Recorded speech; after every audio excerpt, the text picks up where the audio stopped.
Water, a natural resource that is used every single day by everybody. At the mention of this topic, one might ask, what would we do without it? Water affects every aspect of our day-to-day lives, from cleansing our homes and clothes to feeding our bodies and growing daisies in the spring. Water is everywhere around us. For some of us, it even provides fun things to do in the summer, like swim and tube. So why should we manage our water?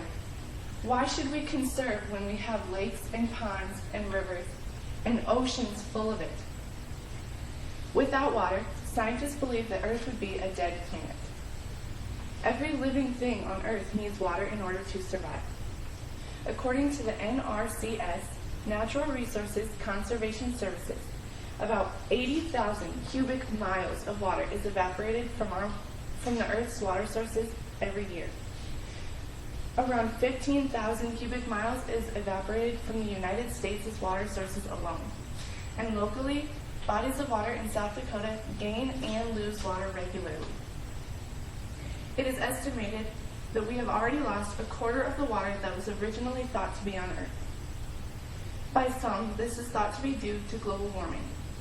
Scientists hypothesize that the water that melts from the ice caps contaminates our little supply of fresh water with salt water, making it unusable to us. So you may think that our water supply is plentiful and that it would never run out.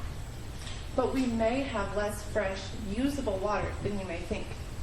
As you may know, 70% of the Earth is water. But did you know that only 3% of it is fresh water?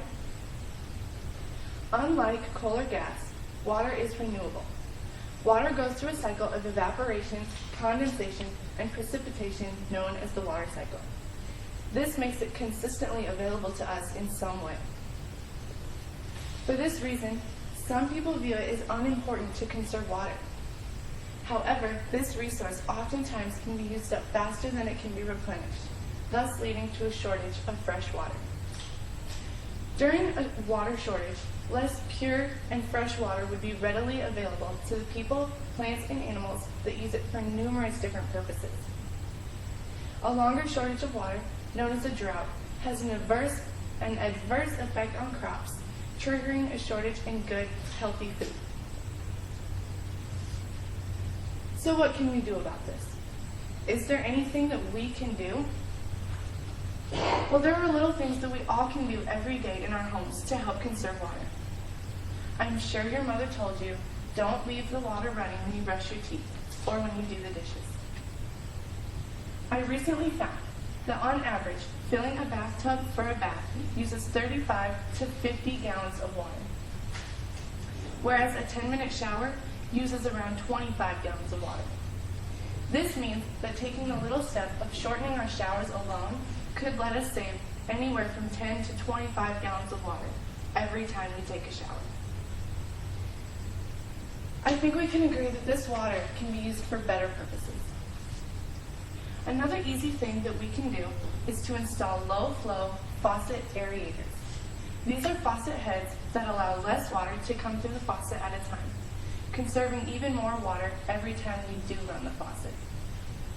Considering that there are 115.2 million households in America today, this number can add up quickly. Not to mention that there are numerous other things that we can do to help conserve water. Using dishwashers and doing the laundry only when we have full loads of clothes. Shutting the garden hose off completely when we are done. Checking for leaks in pipes, hoses, and faucets.